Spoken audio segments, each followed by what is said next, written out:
Hi, I'm Leslie DeMonte, a senior associate editor from Mint. And I'm Jayanth N Kolla, founder and partner at Convergence Catalyst.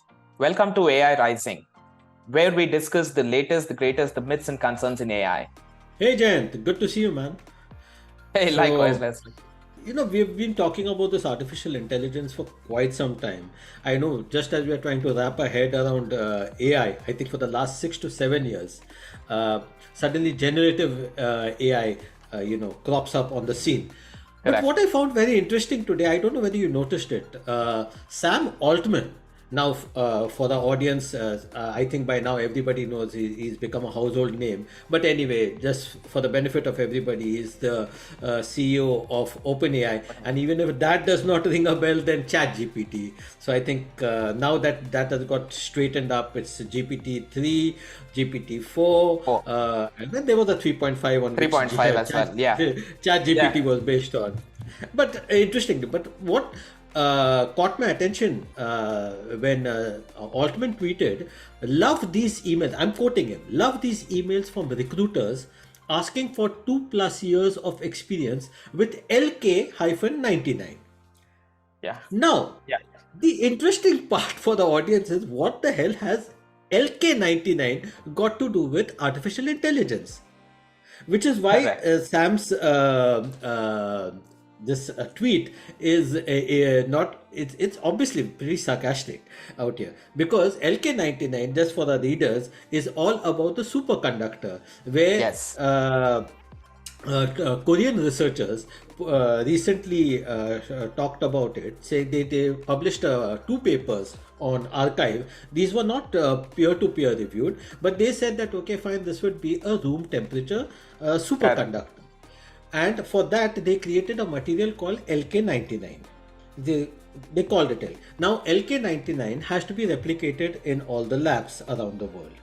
But that's not even that's not the case. It has really remotely nothing much to do with AI, because that's more about powering. If at any given point in time we do have a superconducting material like LK-99, and if it's replicated in other labs, then you will be able to create say magnetic levitation trains. The efficiency of Correct. that will be Correct. Correct. increased. You will probably have more electrical grids which are super efficient. MRI machines will become less expensive, blah blah. But again, back to the question is, why are recruiters asking for 2 years plus experience with LK-99, which means simply that most people do not understand what AI, artificial intelligence, is all about. Less do they know about what generative AI does. That's a good point. But one thing, and I was having this discussion with an industry colleague recently, is that what people don't understand, especially with the entire conversation around AI, is that all these technologies, we are looking at them as software, and we do not estimate or talk enough about the material science impact or the material science requirements for some of these technologies to to be where they are. In fact, everybody's talking about climate change caused by many things, but ChatGPT or the GPT-3 or GPT-4, the compute power that is required to run some of these foundational models, okay, the heat that is generated, okay, because of the compute power that is required, okay, at scale, that would actually also have impact on climate change. So we were actually having a conversation on AI's role in climate change, essentially. Okay, and that is a fact, by the way. I mean, GPT-3, 3.5, 4, BART, all these foundational models that they're working on, the compute power that is required. Okay, all of these have an impact on the materials that are being used to power and run some of these data farms. Okay, Yeah, I and the think processors and the computers. Okay, no, you and brought up a very interesting point, because I think we'll need to retrace our steps a bit, and yeah, probably because this conversation we are banding about terms like ChatGPT, GPT-4, GPT 3.5, Llama, LK-99 and Hugging Face, LK-99. LK-99 sounds like AK-47. But for now, let's retrace our steps a bit and talk as to what exactly is AI and where does generative AI come into the picture. What are the kind of differences? I'd like to sort of focus our discussion a bit now. Let me just get back to what Marvin Minsky said. Now Marvin Minsky, as we all know, was one of the founding fathers of the so-called founding fathers of artificial intelligence. I mean, many people say that, okay, Alan Turing, Claude Shannon, Nathaniel, and Marvin Minsky. But Marvin Marvin Minsky. Minsky, Nathaniel, and Claude Shannon were in that group where they, the term artificial intelligence was Was coined for the coined. first Was coined. time.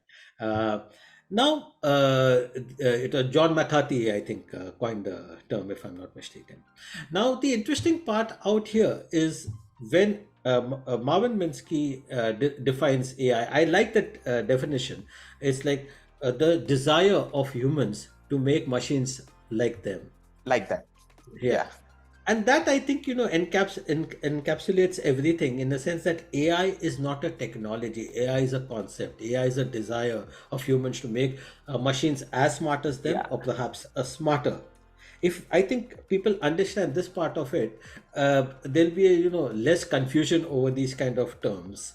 What do you feel about this?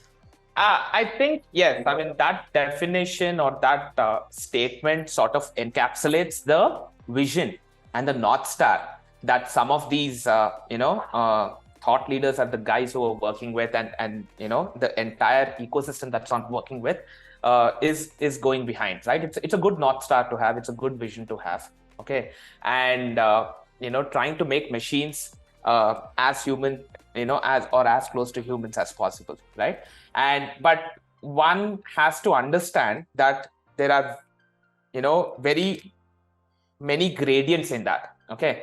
And generative AI is one such gradient. Okay. And that's where and probably because, see, I personally feel that that particular statement is both visionary and at the same time not well understood, that it has a lot of gradients in that,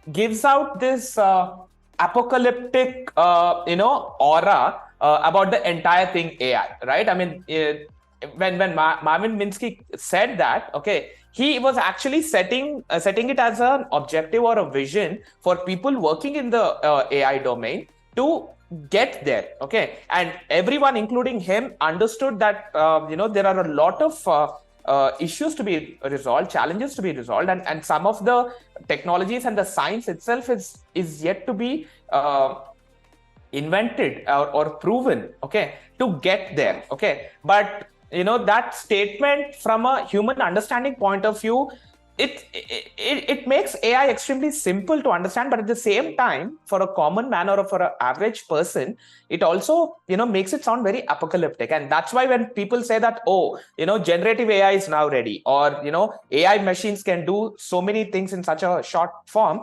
that apocalyptic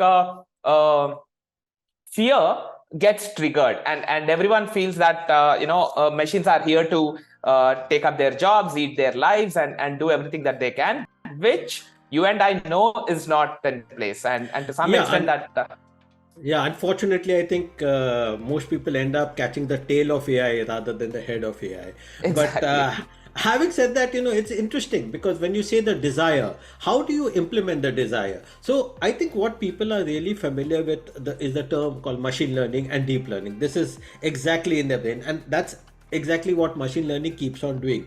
It keeps on predicting what is happening. It takes text, it predicts, and because of its power of prediction, that is why Yeah, machine yeah, learning has made the kind of impact that we see today. Deep learning, of course, takes it a step further, which is a kind of an ML machine learning technique. Then you have computer vision, you have image processing, you have natural language processing, and that is where your generative AI has made so much noise. But we'll come to a generative AI in a bit. Just about AI. It's a 60-year-old technology, went through certain what are known as winters of AI, and where probably, as you rightly said, it was the expectations that it will become human-like that probably got people disillusioned about it, saying that okay, True. why is it not happening? Even now they're expecting GPT-4 and GPT-5 to become sentient.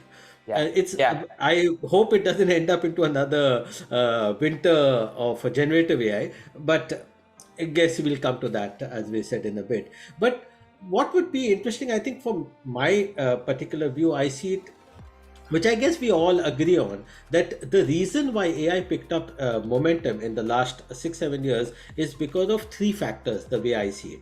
One, of course, is clearly more sophisticated algorithms. Yeah. Second is the humongous amounts of data that has been available to them, which Absolutely. explains why generative AI is so successful. And the Correct. third part is advances have been made in deep learning, in machine learning, etc. So I And think compute these power and compute computing power power, itself. clearly, Compute power computing power, itself, clearly. yeah. Yeah.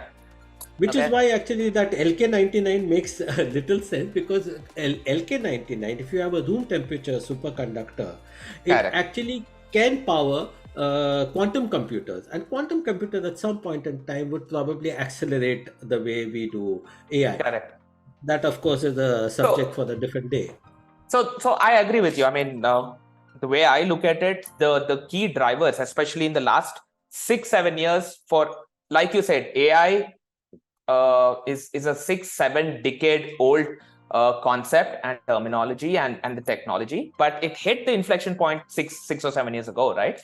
And the drivers or the set of things that came together to enable this enable this inflection point definitely has to be compute power, memory management. Once we went from in-house data servers to cloud, okay, the memory management, the amount of data availability, and clearly, all AI today is still a one trick pony, right? All artificial intelligence is still machine learning, and all machine learning is deep learning, and all deep learning relies on one technique, which is backward propagation, for which data is required.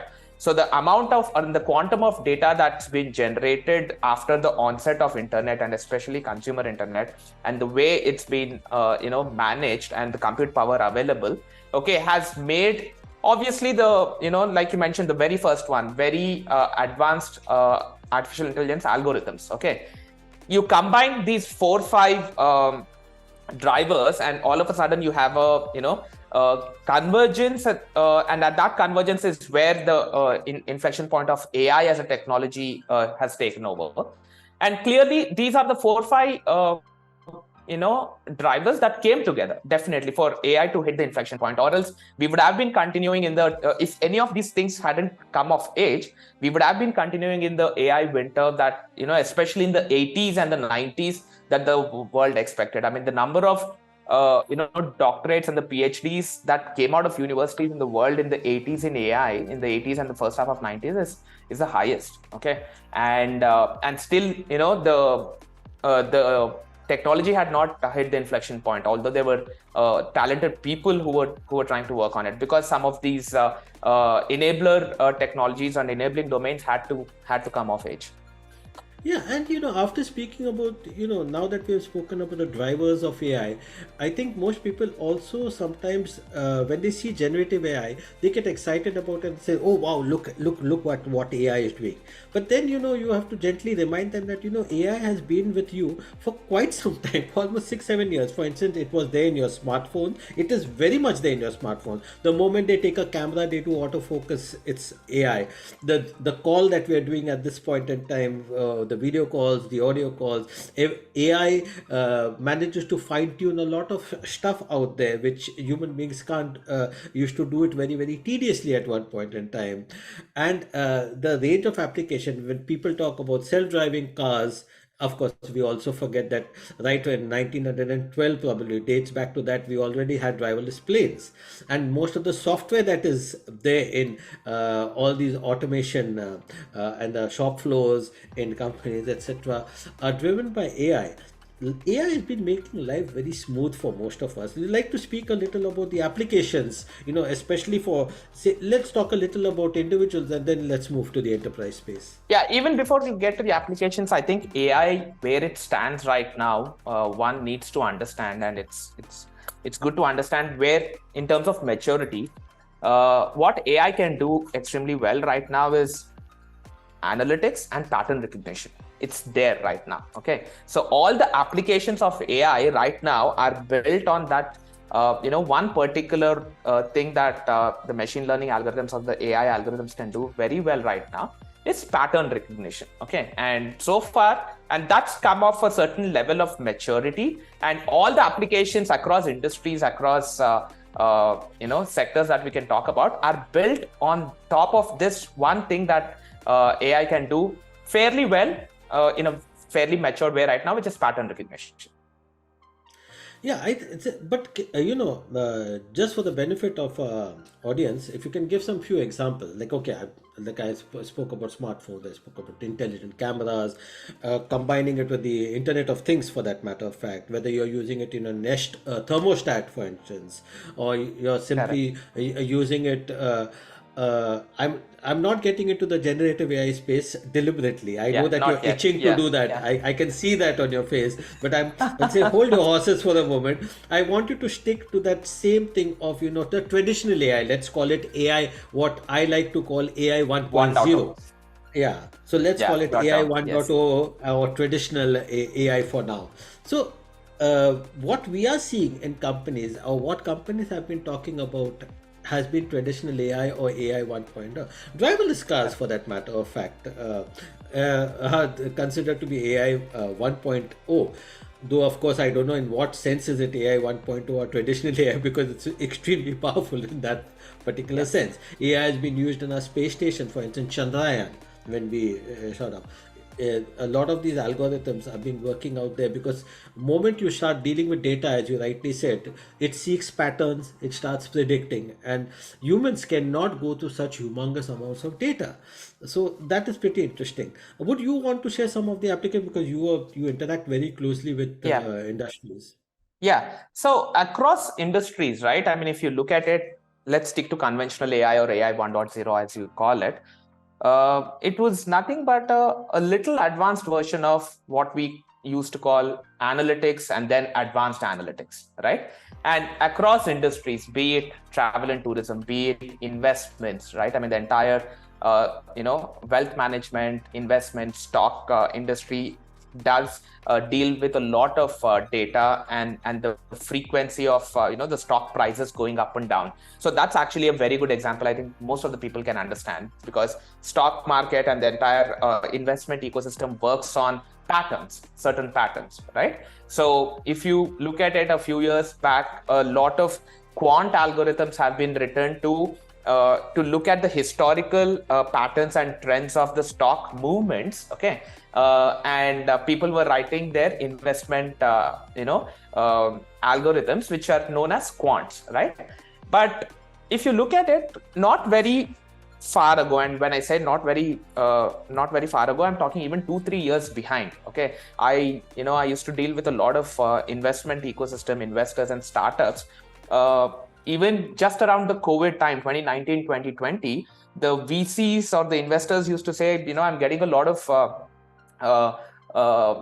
pitch decks from potential AI companies, the companies who call themselves AI companies, but all that they're doing is in Excel sheets, they're just running some analytics. Okay, because honestly, up until very recently, that's exactly what AI has been. It's been running analytics, advanced analytics. Okay, and as the data increased and as the compute power increased, it just has gotten that much more robust. But at the end of the day, it was like you said, I mean, beyond a point, it's gotten to a level of handling data with the compute power that humans can handle, and humans can't find patterns in them. But across industries, travel and tourism, healthcare, education, retail, logistics, okay, investments, all of these places, AI algorithms or conventional or traditional AI algos, what they've been doing is they've been, handling a lot of data and deriving patterns and providing insights on top of these patterns. There were insights that were being given by people who understand those domains as to call to action. What is it that can be done?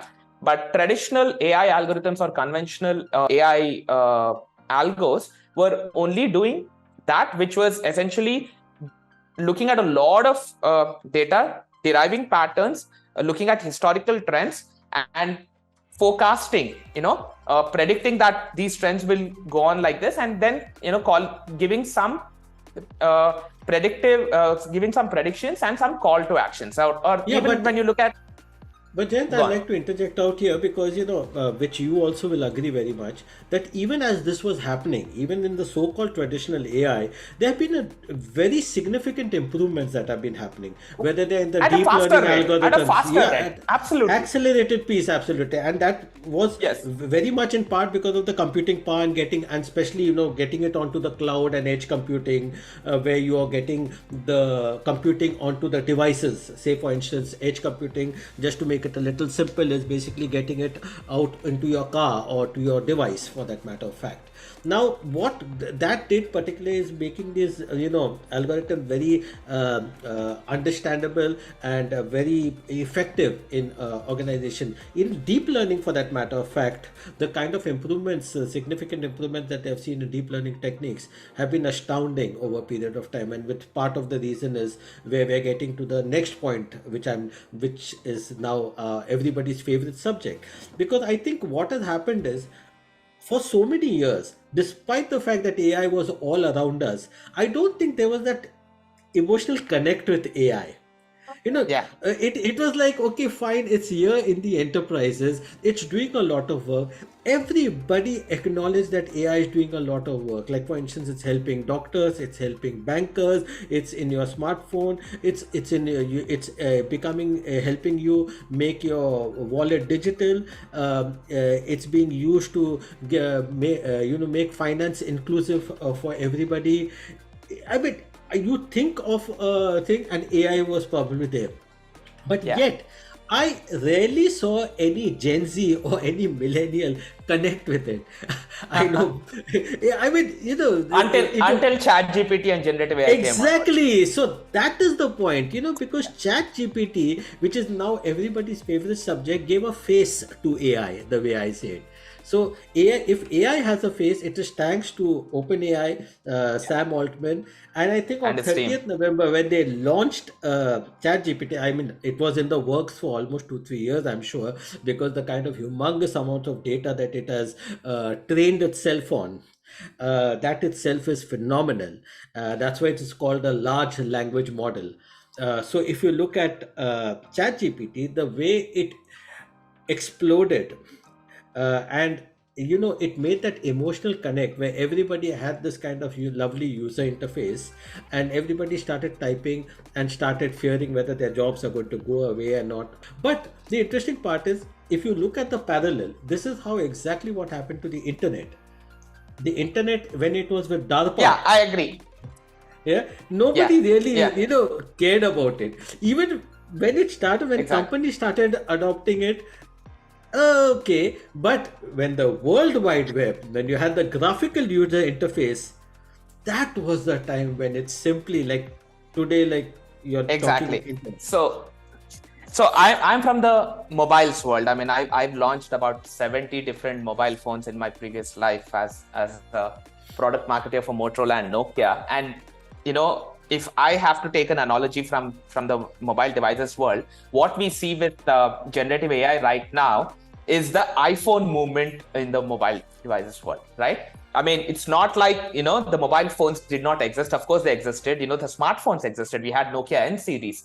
We had Microsoft OS. We had HP. We had Blackberries. Okay. But when iPhone launched, okay, the mobile devices became that much more closer to humans and the way humans interact with this piece of technology, right? I mean, they made it extremely intuitive. Okay. And that's exactly what ChatGPT and generative AI, okay, thanks to OpenAI and their team's work, has done to AI. It's, AI as a technology existed. It's been working. It's been doing a lot of work. But, ChatGPT has made AI that much more intuitive, okay, and closer to humans in natural way of interaction, and thereby expanded the pace. Okay. So people want to see people want to feel, or it either has to be something tangible, or they have to be related to the emotional connect, because this is the same what happened to blockchain. Nobody understood really what blockchain. Everybody said, okay, smart contracts and all. I don't think anybody at any given point in time ever doubted the power of a blockchain. But moment it became a Bitcoin, moment you understand the tokenization of it, which is the same thing. Tokenization and trading and tradability of it, Yes. trading of it. So they have to see that the usability, the utility value of any particular technology. When it comes to the fore, that's when that inflection point comes in, and that's, I think, generative. Let's very very quickly just make this distinction between a traditional AI and generative AI. Okay. You start. Yeah, I'll take a shot at it. But even before you go there, okay, we talked about conventional AI and AI 1.0, and it has advanced very fast, right? I mean, I think audience, will also need to understand the pace of advancement at the next, extremely faster rate. And I'd like to give an analogy or an example to help people understand. We, as a research team, Convergence Catalyst, launched the AI report in 2016, right? 2016 June, July. You are aware of it, okay? In fact, you went through and gave us inputs before we published it. But when we were, it was released in June 2016, okay? And when we were doing research, okay, we were doing research for it in March, April, May of 2016? Sorry, my bad, 2017. Okay, it was 2017. And during that time, the unsupervised learning computer vision algorithms required anywhere between 19 to 40 million images of cats, okay, to be fed, to be trained by for the algorithm to recognize the face of a cat, right? Let's talk. This was April to June 2017. An AI algo required anywhere between 19 to 40 million, depending on how smart the algorithm was. Fast forward a few months later, okay, by late 2017, early 2018, I was advising a New York-based, food startup. It was a 2-member company. They were doing Shazam for food. Just these two guys sat and digitized about 1 million images of food. Okay, and they built a Shazam for food, an app, and this was early 2018. So within 6 months, the pace of innovation had increased so much that an average algorithm required anywhere between 19 to 40 million. The number of images required to train the algorithm came down to 1 million. So this was early 2018. Okay, fast forward a few more months, by September, October 2018, we had a company in Bangalore which had cracked something called as one-shot imitation learning, where their computer vision algorithm, okay, was learning from a single photograph of a person, their facial recognition algorithm. Okay, so by mid 2017, computer vision AI algorithms required anywhere between 19 to 40. Let's take an average of 25 million photographs, okay, to recognize the face of a cat or an animal or any other object. Went down to 1 million, okay, for multiple food objects. Went down to a single photograph in the span of 1.5 years, in the span of about 18 months. Around that time, when AI was hitting inflection point, I want people to understand that this is the pace at which, and this is something that we have observed closely. This is first-hand experience, right? This is the pace at which the AI algorithms were advancing. And I want to emphasize to your point, okay, that although conventional AI was doing analytics and deriving patterns, there was a lot of innovation happening on other areas of these technologies. Low cost, low data techniques, low cost computing, increasing compute power, better management, and better AI algorithms. To your point, the first driver that you said, better AI algorithms, which required less and less data to for it to be trained and become intelligent. No, I'm glad you brought up this point. So before we wind up this episode, let's conclude with a few things, because let's set the context for generative AI. So I would put it very simply that when we are talking about AI, we are talking about mostly machine learning, deep learning, where we are looking at patterns and making predictions on that, and deep amount of analytics that is involved. Suddenly we move to this new animal and we're trying to wrap our head around what generative AI is. Very, very simply put, it can generate new content. Exactly. Which is what traditional AI used to not do. So it uses, whether you use natural language understanding, natural language processing, and all similar kind of techniques. But of course, I'm just making it a very simple observation where it can take text, it can take images, it can take video. In fact, it can take anything that has a structure, even the DNA in your body, and create a whole new set of information. And that exactly is, the kind of power that generative AI is, where it can generate an absolutely new content. Before we conclude, I completely agree. I think the big difference, the paradigm shift that generative AI has brought about is that up until that point, conventional AI was not expected to generate or create anything new. It was only expected to derive patterns and predict based on historical trends of existing data and all forms of data. What generative AI has done is, for the first time, it has proven to the world that machines and AI algorithms can create. Okay, that is the big difference, and the whole I think the success factor of generative AI, and the reason why it has managed to capture people's imagination, apart from the user interface and user experience, of course. So it's capturing people's imagination, and it is also spreading a lot of fear, saying that whether AI will actually become sentient, because now it can think and act like us. But of course, more about this in the next episode. So great, had a real good time with you, and looking forward Likewise. to our episodes that we go for. Thank you. Likewise, Leslie. Thank you. That's it for this episode. If you have any questions, drop in a hey on at L Demonte on Twitter and Jayanth N Kolla on LinkedIn. This podcast is produced by Deepti Ahuja. Audio editing has been done by Sanju Abraham. Video production has been done by Shikhar Varshni, and the video editor of this podcast is Kuljit Singh. Looking forward to meeting you guys next week. Thank you and bye-bye.